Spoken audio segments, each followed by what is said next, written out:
कैसे हो? आशा करता हूँ अच्छे ही होंगे।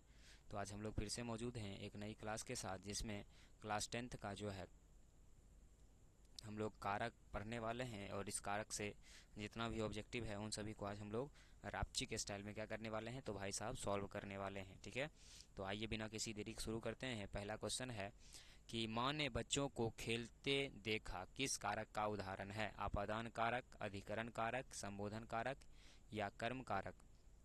तो आपको यहाँ पर सही आंसर याद रखना है कि यह जो है एक कर्म कारक का उदाहरण है। नेक्स्ट है कि हिमालय से गंगा निकलती है, कि किस कारक का उदाहरण है? संप्रदान कारक, कर्ता कारक, आपादान कारक या कर्म कारक? तो भाई साहब यहाँ पर हिमालय से गंगा निकल रही है, ठीक है, तो क्या होगा? आपादान कारक होगा। नेक्स्ट है संज्ञा या सर्वनाम के जिस रूप से वाक्य में अन्य शब्दों के साथ उनका संबंध सूचित होता है उसे क्या कहते हैं? संज्ञा कहते हैं, सर्वनाम कहते हैं, लिंग कहते हैं या कारक कहते हैं? तो आपको पता चल गया होगा पहले ही परिभाषा से ही इसको क्या कहेंगे, तो भाई साहब कारक कहेंगे। नेक्स्ट है कि में पर किस कारक का विभक्ति चिन्ह होता है? अधिकरण कारक या कर्ता कारक, कर्म कारक या संबंध कारक? तो आपको यहाँ पर सही आंसर याद रखना है, क्या होगा? तो ऑप्शन नंबर ए होगा, अधिकरण कारक। नेक्स्ट है श्याम कलम से लिखता है देखो हम गलत पढ़ रहे थे, ठीक है। किस कारक का उदाहरण है? संबंध कारक, संप्रदान कारक, अधिकरण कारक या करण कारक? तो आपको यहाँ पर सही आंसर याद रखना है कि यह जो है मुख्य रूप से करण कारक का उदाहरण है। नेक्स्ट है मैं आपकी शरण में आया हूँ, इस वाक्य में किस कारक की विभक्ति है? करण कारक, कर्म कारक, अधिकरण कारक या संबंध कारक? तो आपको यहाँ पर सही आंसर याद रखना है, क्या होगा? तो अधिकरण कारक होगा। नेक्स्ट है कि कारक के कितने भेद होते हैं? 7, 8, 9 या 10? तो आपको यहाँ पर सही आंसर याद रखना है कि कारक के टोटल जो है 8 भेद होते हैं। कितने होते हैं? 8 भेद होते हैं। नेक्स्ट है कि किसी वाक्य में आपादान कारक है?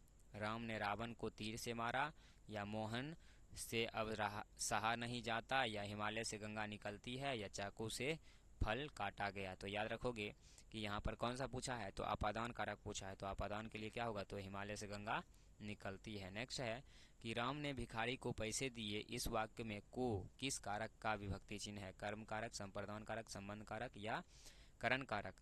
तो आपको यहाँ पर सही आंसर याद रखना है कि यह जो है एक प्रकार का क्या है? संप्रदान कारक है। नेक्स्ट है मीरा को गंदगी से बहुत घृणा है, इस वाक्य में से किस कारक का विभक्ति चिन्ह है? कारक, करण कारक या आपादान कारक, संबंध कारक या कर्म कारक? तो आपको यहाँ पर सही आंसर याद रखना है कि यह जो है एक करण कारक का उदाहरण है। नेक्स्ट है कि मेरी माँ से चला नहीं जाता, रेखांकित कारक का नाम बताना है कि कर्ता कारक होगा, आपादान कारक होगा, करण कारक होगा या संप्रदान कारक होगा? तो आपको यहाँ पर सही आंसर याद रखना है कि यह जो है एक प्रकार का करण कारक होगा। नेक्स्ट है को के लिए किस कारक का चिन्ह है? कर्म, संप्रदान, संबंध या आपादान? तो आपको यहाँ पर सही आंसर याद रखना है कि यह जो है एक प्रकार का संप्रदान होगा। नेक्स्ट है कि मेरे घर में आपका घर 5 किलोमीटर दूर है, इस वाक्य में घर में कौन सा कारक है? कर्म कारक, संबंध कारक, आपादान कारक या संबोधन कारक? तो आपको यहाँ पर सही आंसर याद रखना है कि यह जो है एक आपादान कारक होगा। नेक्स्ट है कि राम पर बहुत कर्ज है, रेखांकित कारक का नाम बताना है कि अधिकरण होगा, कर्ता होगा, कर्म होगा या संप्रदान होगा? तो आपको यहाँ पर सही आंसर याद रखना है कि यह जो है एक अधिकरण कारक होगा। नेक्स्ट है कि वृक्ष से पत्ते गिरते हैं, इस वाक्य में से किस कारक चिन्ह का उदाहरण है? कर्म कारक, आपादान कारक, करण कारक या अधिकरण कारक?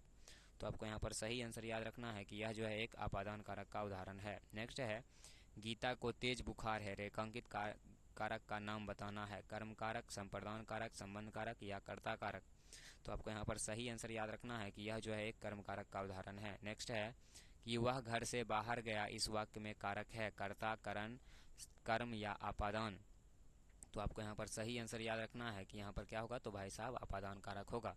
नेक्स्ट है कि टेबल पर किताब है, यहाँ पर किस कारक चिन्ह का उदाहरण है? कर्म, करण कारक, संप्रदान कारक, आपादान कारक या अधिकरण कारक? तो आपको यहाँ पर सही आंसर याद रखना है कि यह जो है एक प्रकार का अधिकरण कारक का उदाहरण है।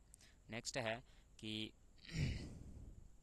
बच्चे सॉरी कहाँ गया, हाँ, बच्चे ने आम नहीं खाया, रेखांकित कारक का नाम बताना है कि कर्ता कारक होगा, संबंध कारक होगा या कर्म कारक होगा या करण कारक होगा? तो याद रखोगे कि यह जो है एक कर्म कारक होगा। नेक्स्ट है छत से उतरी हुई लता कारक का उदाहरण है? अपादान कारक, संबंध कारक, संप्रदान कारक या कर्म कारक? तो आपको यहाँ पर सही आंसर याद रखना है कि यह जो है एक प्रकार का अपादान कारक होगा। नेक्स्ट है कि भूखे को भोजन दो, इस वाक्य में को कौन सा कारक चिन्ह है? कर्म कारक, करण कारक, संप्रदान कारक या अपादान कारक? तो आपको यहाँ पर सही आंसर याद रखना है कि यह जो है एक प्रकार का संप्रदान कारक होगा। नेक्स्ट है कि घर से लौटा हुआ लड़का किस कारक का उदाहरण है? संप्रदान कारक, संबंध कारक, अपादान कारक या अधिकरण कारक? तो आपको यहाँ पर सही आंसर याद रखना है कि यह जो है एक प्रकार का अपादान कारक का उदाहरण है।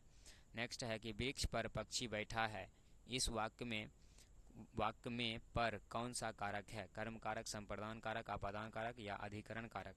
तो आपको यहाँ पर सही आंसर याद रखना है कि यह जो है एक प्रकार का अधिकरण कारक होगा। नेक्स्ट है लोगों ने चोर को मारा, किस कारक का उदाहरण है? कर्ता कारक, संबंध कारक, कर्म कारक या संप्रदान कारक? तो आपको यहाँ पर सही आंसर याद रखना है कि यह जो है एक प्रकार का कर्म कारक का उदाहरण है। नेक्स्ट है शिकारी ने बाघ मारा, किस कारक का उदाहरण है? करण कारक, अपादान कारक, संबंध कारक या कर्म कारक? तो आपको यहाँ पर सही आंसर याद रखना है कि क्या होगा, तो यह जो है एक संबंध कारक होगा। नेक्स्ट है कि इनमें से अपादान कारक की विभक्ति क्या होगी? ने, को, से या के लिए? तो याद रखोगे कि अपादान के लिए जो है हमेशा क्या आता है? तो भाई साहब से आता है, ठीक है। नेक्स्ट है कि मछली पानी में रहती है, इस वाक्य में किस कारक का उदाहरण है? कर्ता कारक, कर्म कारक, अधिकरण कारक या करण कारक? तो आपको यहाँ पर सही आंसर याद रखना है कि क्या होगा, तो ऑप्शन नंबर जो है आपका क्या होगा? सी होगा। नेक्स्ट है कि सोहन के बाद मोहन प्रधानाचार्य बने, रेखांकित शब्द का नाम बताना है कि अपादान कारक का होगा, अधिकरण का होगा, करण का होगा या संप्रदान का होगा? तो आपको यहाँ पर सही आंसर बताना है कि यह जो है एक प्रकार का अधिकरण कारक का उदाहरण है। नेक्स्ट है कि रमेश जयपुर से दिल्ली जा रहा है, इस वाक्य में कारक है? संबंध, करण, अपादान या संप्रदान? तो आपको यहाँ पर सही आंसर याद रखना है कि यह जो है एक प्रकार का अपादान कारक है। नेक्स्ट है उत्तम पुरुष बहुवचन संबंध कारक है? तुम्हारा, मेरा, उसका या हमारा? तो याद रखना है कि यह जो है एक प्रकार का क्या है? मेरा है, ठीक है। नेक्स्ट है कि उसका सारा जीवन मनुष्य सेवा में बीत गया, रेखांकित कारक का उदाहरण है? अपादान कारक, संबंध कारक, करण कारक या संप्रदान कारक? तो आपको यहाँ पर सही आंसर याद रखना है कि यह जो है एक प्रकार का संबंध कारक होगा। नेक्स्ट है कि वह छत से गिर पड़ा, किस कारक का उदाहरण है? अपादान कारक, कर्म कारक, अधिकरण कारक? तो आपको यहाँ पर सही आंसर याद रखना है कि यह जो है एक प्रकार का कर्ता कारक का उदाहरण है। नेक्स्ट है कि स्नेह को मारना, रेखांकित शब्द में कौन सा कारक है? को बताना है कि कर्ता है कि कर्म है कि करण है या संबंध है? तो भाई साहब यहाँ पर आंसर याद रखिएगा कि यह जो है एक प्रकार का क्या है? संबंध कारक है, ठीक है। तो इस प्रकार से हमने कारक से संबंधित जितना भी क्वेश्चन था उन सभी को क्या किया, तो भाई साहब सॉल्व किया, ठीक है। तो आज के लिए इतना ही रहने दीजिए, देखेंगे विशेष अगले क्लास में।